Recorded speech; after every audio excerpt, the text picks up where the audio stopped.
So these people were in this desert for 40 years.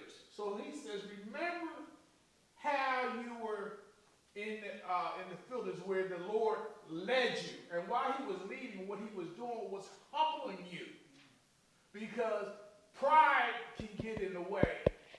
And so he's humbling you that you're not all you think you are. You really can't do what needs to be done. You need who? You need God. So he was for 40 years, they're in the desert. They can't supply their own food. They can't grow their own food. They can't get their own water. And the whole time, God is leading them through there. He's teaching them that they're not all that, but he can care for them. Now, he wants them to remember this because now he's talking to these people who's been there for 40 years, and for 40 years, they survived. And how did they survive? He wants you to remember. Not only is he humbling you, he's testing you. Now, you always hear God does not tempt. God does not tempt, but God does test. Now, why does God test you? He's not testing you so he can find out if you're good or find out what you have or if you're strong enough. He's testing you so that you can find out. So he is humbling you and testing you to prove your character really to yourself. So all of the trials and tribulations you went through and God led you through them, it was for God is trying to humble you first to let you know that you need him.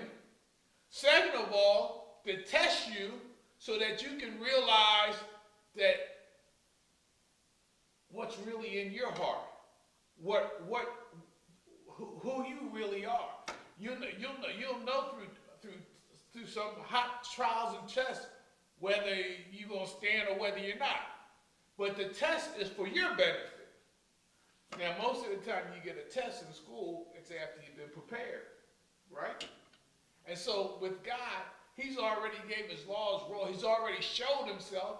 He's still showing you stuff, and if you don't pass the test, he'll continue to discipline you, teach you, so that you'll be able to pass the test so that you can know who you are.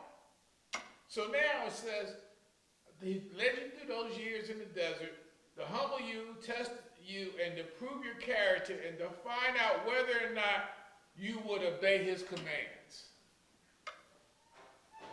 All of this is so that you would know whether you're going to obey his commands. Because God had told him before, and Moses had already told him that if you obey his commands and statutes, if you be obedient, I'll be with you. I'll bless you. If you don't, I'll curse you. You know? So the whole thing God is saying to his people and to us is that I want you to be obedient to my commands, to my laws, to my statutes. Even though the Ten Commandments were old, it's still God's law, and those are the things we still should be obeying. Thou should not kill. Thou should not steal. Thou should not covet your neighbor, and so forth. Those are God's laws, and he didn't get with us and asked us, do you like this law? You want this law? It wasn't a democracy thing. It was God's law because he knows. And he knows what's good for us. And if we were obedient to his law, we would prosper in the promised land. Okay? Now, yes, he humbles you by letting you go hungry.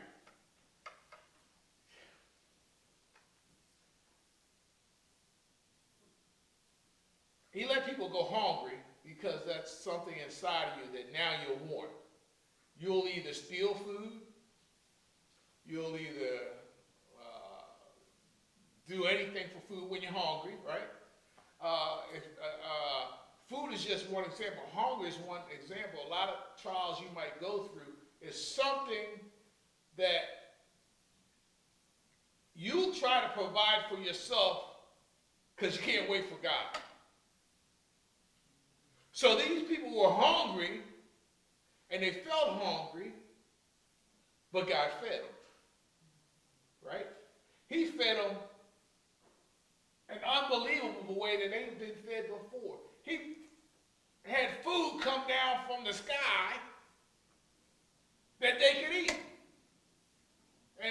nourishing them.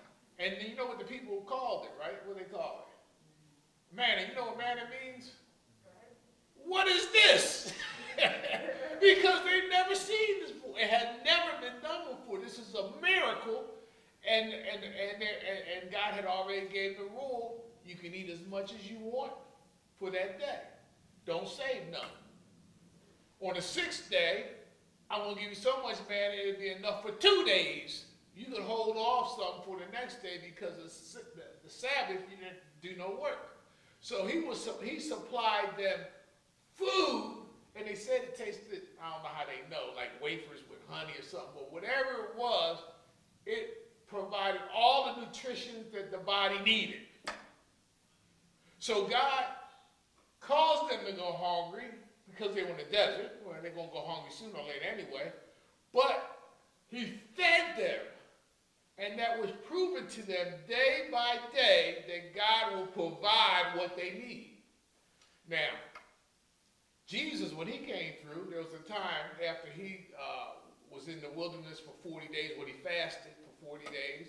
He was hungry. The devil seen he was hungry, and the devil came up to him and said, yo, see them rocks over there? Don't they look like loaves of bread and stuff? You know, turn them into bread and eat. And Jesus is going to say the same thing that it says in this scripture, that man does not eat by bread alone. Man does not live by bread alone, but by every word that comes out of the mouth of God. What the devil was actually trying to do is for him to go ahead of God. Get your own provisions. You can do it. You're the son of God.